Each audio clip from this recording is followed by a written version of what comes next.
warahmatullahi wabarakatuh. Alhamdulillah, alhamdulillahi khaliqin nur, alladzi akhrajana minadh dhulumati ilan nur. Ashhadu an la ilaha illallah wahdahu la syarika lah, wa ashhadu anna sayyidana wa nabiyyana Muhammadan abduhu wa rasuluh al-mawsufu bin nur fi kitabihil aziz. Laqad ja'akum minallahi nur.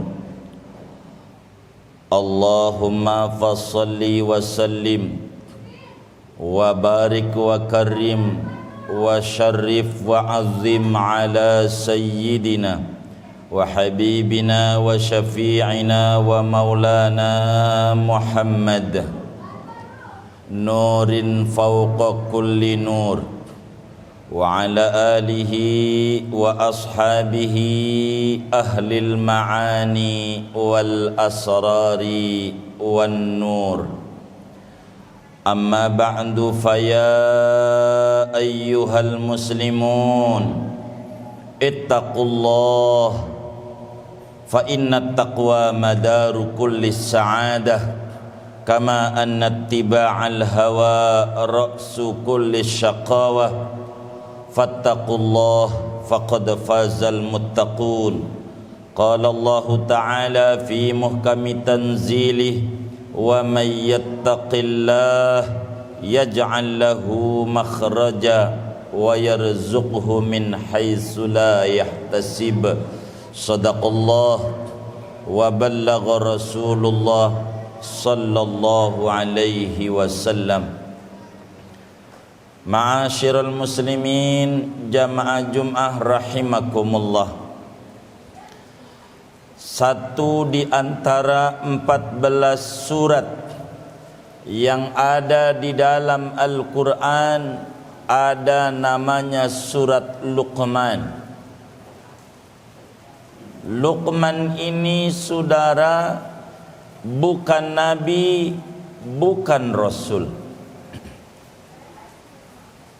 Sebab syarat seorang nabi itu adalah hurrun, orang merdeka, bukan hamba sahaya. Namun Luqman ini adalah hamba sahaya.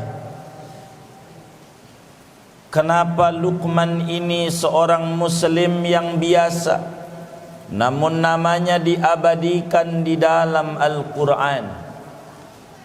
Ada kelebihan apa yang ada pada Luqman sampai Allah Subhanahu wa ta'ala mengabadikan namanya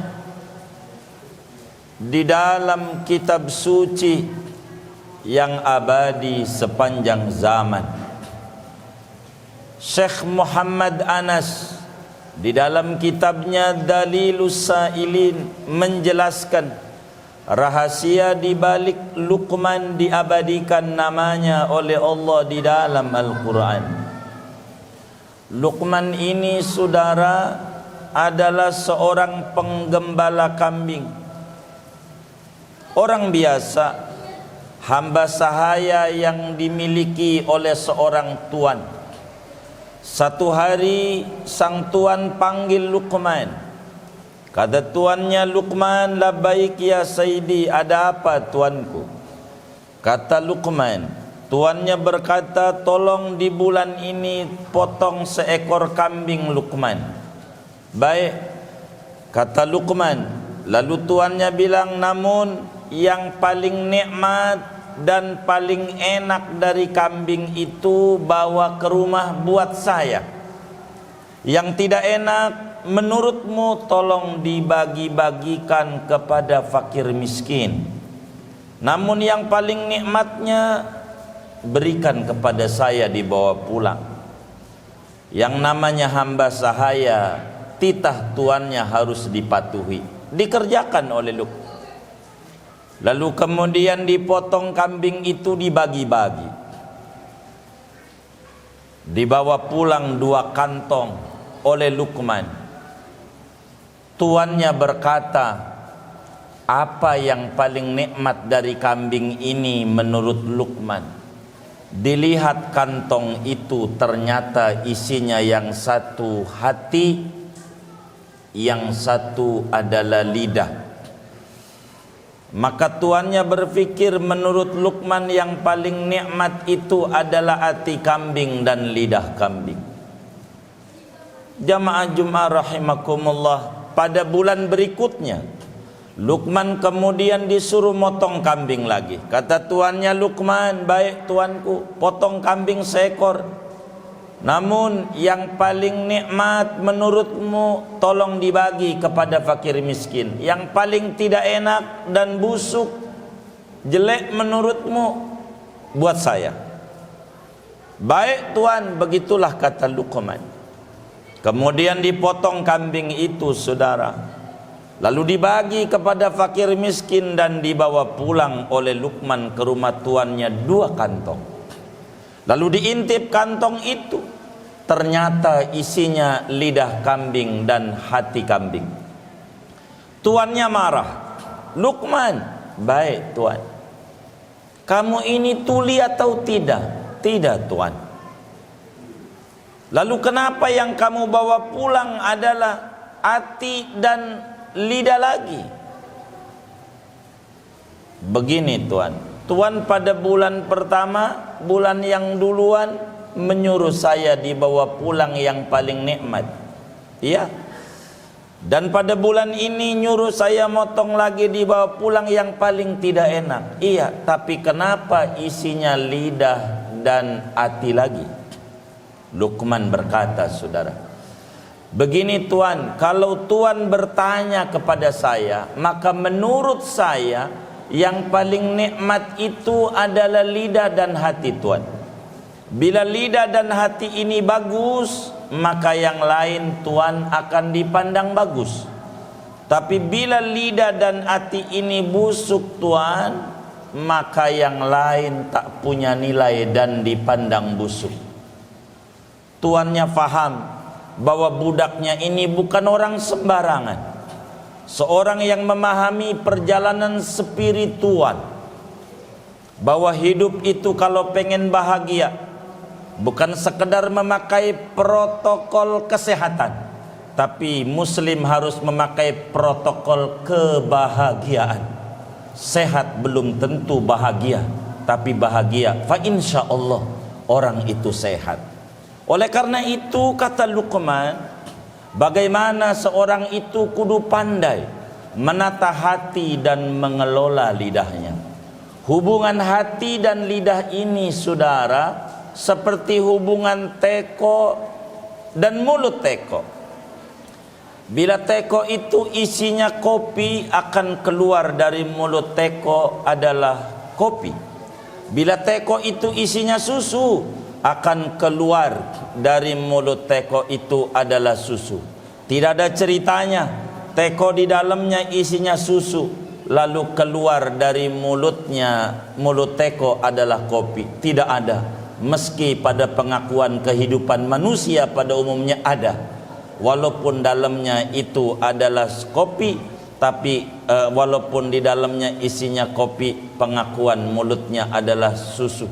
Walaupun di mulutnya keluarnya kopi, tapi di dalamnya ngakunya adalah susu. Ada orang berkata, walaupun mulut saya judes, hati saya baik. Bohong dalam Islam. Karena hubungan dalam hati dengan mulut itu sama, seperti hubungan teko dengan mulut teko. Kalau hatinya judes, tentu mulutnya judes.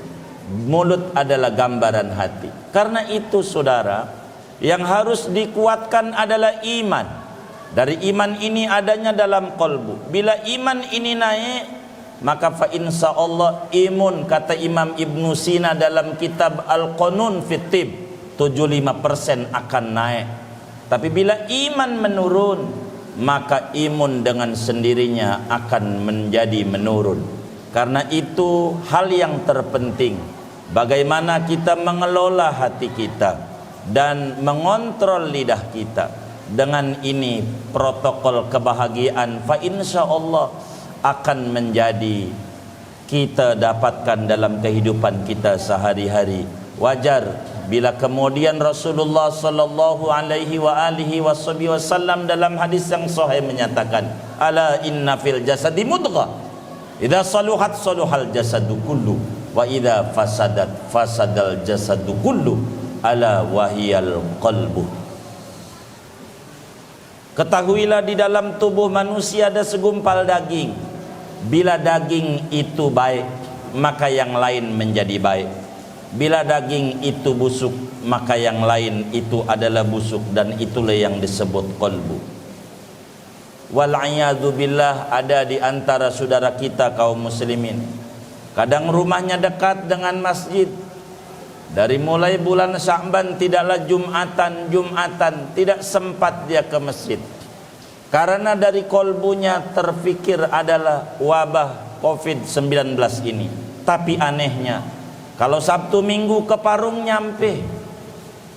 Ke Parung nyampe, timbang main sepeda nyampe. Tapi masjid tidak nyampe-nyampe. Ini yang harus ditata adalah kolbu ini. Bagaimana di tempat ibadah yang Allah jelaskan, wa man dakhalahu kana amina. Siapa yang masuk ke dalam tempat ibadah, kata Allah dalam surat Ali Imran, niscaya selamat. Allah yang berkata, Al-Quran menuliskan. Oleh karena itu penataan hati menjadi modal utama untuk merombak mindset seorang muslim. Untuk betul-betul ibadah kepada Allah tidak perlu ada ketakutan. Namun ketika memenuhi keinginan hawa nafsu, tidak ada ketakutan sama sekali. Dan ini berangkat daripada kolbu yang harus ditata, sehingga lidah tidak bertutur sembarangan. Mudah-mudahan Allah subhanahu wa ta'ala di hari Jumat yang agung ini betul-betul memberikan hidayah dan taufik kepada kita. Pelan-pelan tapi pasti kita mulai menata kolbu kita, memahami kehidupan ini, bahwa ajal itu sudah ada garisnya dari Allah. Sebagaimana COVID ini banyak yang sembuh, tidak sedikit yang sembuh, dan itu yang harus diberitakan. Dan sembuh tentu diobati, kalau begitu ada obatnya. Oleh karena itu tidaklah Allah subhanahu wa ta'ala menurunkan satu bahala melainkan bersamaan dengannya obatnya. Innallaha azza wa jalla lam yunzil fil ardi da'an illa wa yunzilu ma'hul dawa'a. Sesungguhnya Allah tidak menurunkan di muka bumi satu wabah melainkan ada di dalamnya itu obatnya. Oleh karena itu saudara-saudara sekalian, yang pertama, wabah ini mendidik kita bahwa kita segala yang di jagat raya ini kudu tunduk kepada Allah subhanahu wa ta'ala. Dan supaya kita sadar bahwa kita ini makhluk lemah, tidak punya kuasa apa-apa, dan harus didorong masyarakat untuk ingat kepada Allah, karena Allah yang kuasa untuk mengangkat daripada wabah ini sebagaimana Allah kuasa menurunkannya. Didoronglah masyarakat itu untuk dekat dengan masjid, dekat dengan musola, dekat dengan majlis-majlis kebaikan. Apapun dia agamanya, suruhlah dia untuk dekat dengan tempat ibadahnya. Membantu pemerintah mendoakan, jangan dijauhkan masyarakat dengan tempat ibadahnya. Dibersihkan pola pikirnya, dan semua itu berangkat daripada qalbu. Wajar bila Al-Quran menggariskan yauma la yanfa'u malun wala banun illa man atallaha biqalbin salim. Mudah-mudahan Allah berikan kita kolbu yang sehat, kolbu yang terbangun, yang tunduk kepada Allah, takut kepada Allah jauh lebih besar dibanding takut kepada makhluknya. Dan mudah-mudahan Allah beri kita kesehatan, sehat batin kita dan sehat lahir kita. Amin, amin ya rabbal alamin. A'udzu billahi minasyaitonir rajim. Bismillahirrahmanirrahim. Wal 'asri innal insana lafi khusrin illa alladziina amanu wa 'amilus shalihat wa tawassaw bil haqqi wa tawassaw bis sabr. Barakallahu li wa lakum fil Qur'anil 'azim wa taqabbala minni wa minkum tilawatahu innahu was-sami'ul 'alim. Aqulu qawli hadza wa astaghfirullahal 'azim li wa lakum wa lisairil mu'minina wal mu'minat wal muslimina wal muslimat fastaghfiruh innahu huwal ghafurur rahim.